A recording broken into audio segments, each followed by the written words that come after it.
You're listening to Rabbi Aryeh Wolbe of Torch in Houston, Texas. This is the Jewish Inspiration Podcast. Welcome back, everybody. Welcome back to the Mussar Masterclass, Mussar Mondays. It is so wonderful to be here with all y'all and to study today the gate of laziness. We're in the Orchos Tzaddikim, Ways of the Righteous, in the Treasure for Life edition on page 543, the 16th gate, laziness. What is laziness? We all have an idea of what laziness is, and now the author here, the Orchos Tzaddikim, is going to elaborate more on this awful trait, really terrible trait of laziness. Okay, so what is laziness? Laziness is an extremely bad trait. Whoever this trait overpowers them, the defectiveness, the deficiencies are not only in this world, but also in the world to come. And about such a person, King Solomon of blessed memory said, Al stei ish otzel avarti, val kerem odom chasar lev, v'hine ola kulo kimishonim kasu, honov charulim v'cheder avonov neherasa. What does this verse say? I passed by the field of a lazy man, and by the vineyard of a man lacking understanding, and behold, it was all filled with thorns. Its face was covered with sharp grass, and its stone wall was broken down. What does this mean? Dima chachmas atzel lisdei ish atzel.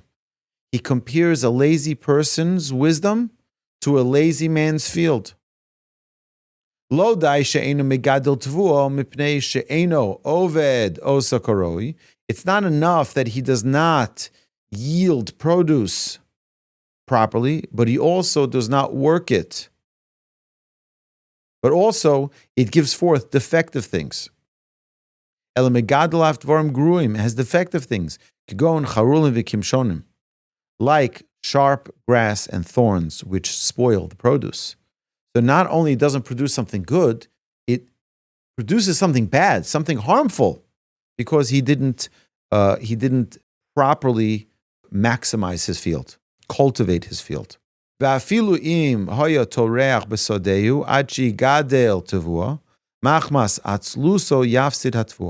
even if he labored in his field until it did yield produce, his laziness would cause him to lose it. For the stone wall is broken down, and since he is remiss and does not repair it, animals and thieves enter it and take everything. And it says, V'geder avodov neherasu, its stone wall was broken down. Afalpi shegeder avonov chazka me'od, and even though a stone wall is very strong, it fell because of his laziness. Afalpi chen, he nerasa machmas atzluso. Because of his laziness, the wall fell down. Shelo tiken chesrona, when it had cracks, when it had flaws, he didn't fix it. Kodem shenafa kula, before it completely fell down. Kain inyan ha'atzal b'Torah b'mitzvahs. He says the same exact thing. This parable that King Solomon writes about in Proverbs, this is exactly what happens to a person in their service of Hashem, in their Torah, in their mitzvahs. Someone who's lazy loves to relax and take it easy. When we talk kacha mitzvahs kashos, then what happens? As a result, the mitzvahs become more difficult upon them. And the study of Torah, it becomes a difficult, burdensome task. And they run away from the study hall to a place of rest. And when they're sitting in the synagogue, they're sleeping. The result of laziness is deep sleep. Because laziness introduces introduces sleep into the nature of a person. And King Solomon already warned us about this. Me'at shenas, me'at tunumos, me'at chibuk yadayim lishkov. A little sleep, a little slumber, a little folding of the hands to sleep. What happens? If you start getting lazy, it becomes a lot of sleep. It becomes a lot of, he warns us. He says, no, don't sleep too much. You sleep, you're going to start liking it. You're going to start getting lazy. You're going to start taking it too easy. And then you will lose tremendous opportunities to accomplish great things. It's not enough that this lazy person will not attain great wisdom in Torah, since he doesn't study Torah properly. But because of his laziness, he conjures up illogical ideas, illogical concepts that are incongruent with that of Torah. So he starts bending things because he's lazy to think it through and to work it through and to understand it properly.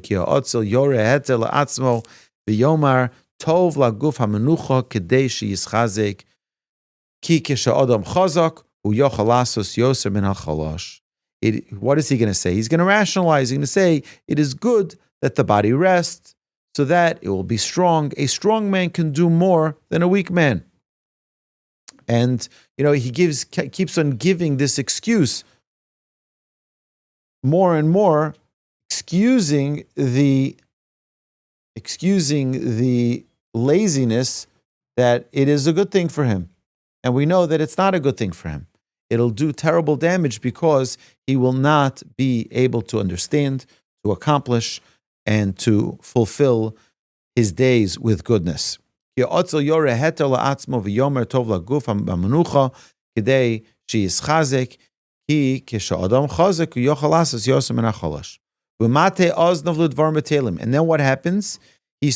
listening to idle chatter. He starts listening to nonsense. The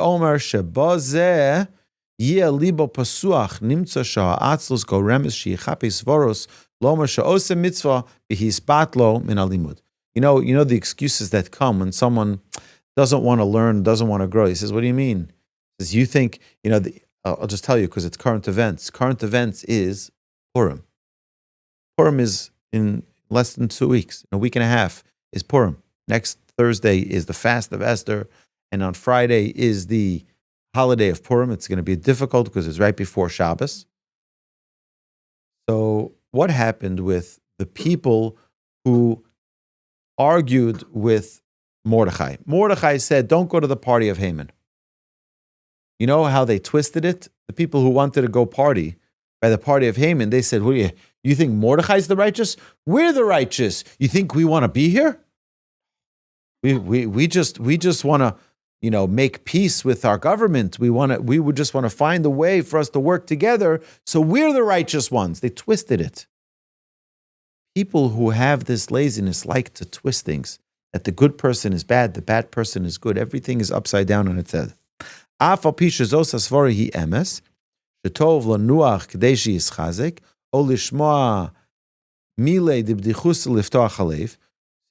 could be that it is true that rest will help you get stronger, and laughter is healthy for the body. So, anybody who has the Reader's Digest in the past 50 years remembers there's a section there that laughter is the best medicine. So now the person who's lazy is going to say, why should I be serious in my work? Why should I be serious in my study of Torah and doing mitzvahs? Laughter is the best medicine. Even Reader's Digest said that.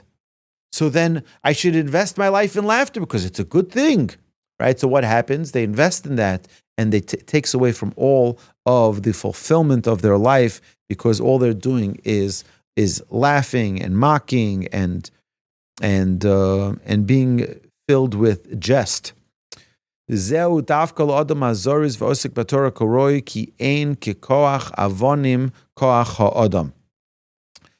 all of this that we said is with respect to a zealous person, someone who has alacrity, someone who runs to go do good things.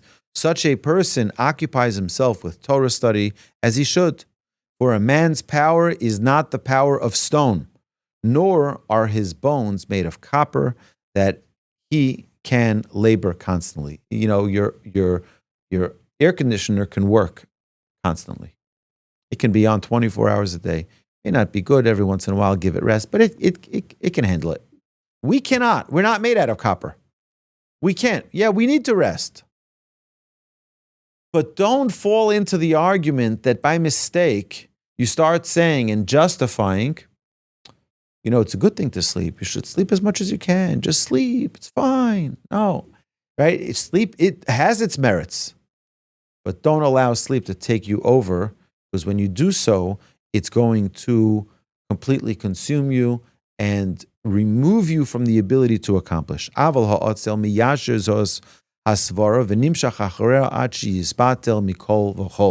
lazy person is always looking for excuses to not get things done.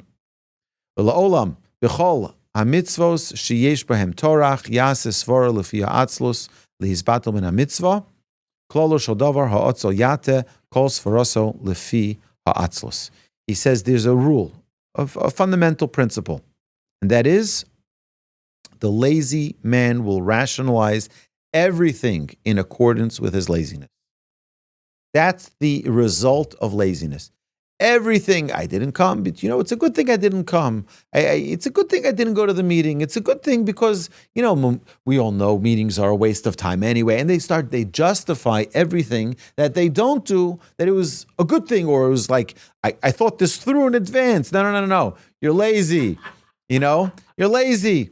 And that's a very, very challenging thing for an individual to live their life with laziness, because they don't accomplish, they don't get things done as they should, and they lose tremendous opportunities for success.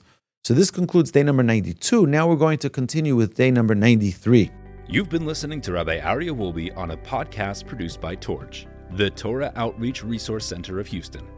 Please help sponsor an episode so we can continue to produce more quality Jewish content for our listeners around the globe. Please visit torchweb.org to donate and partner with us on this incredible endeavor.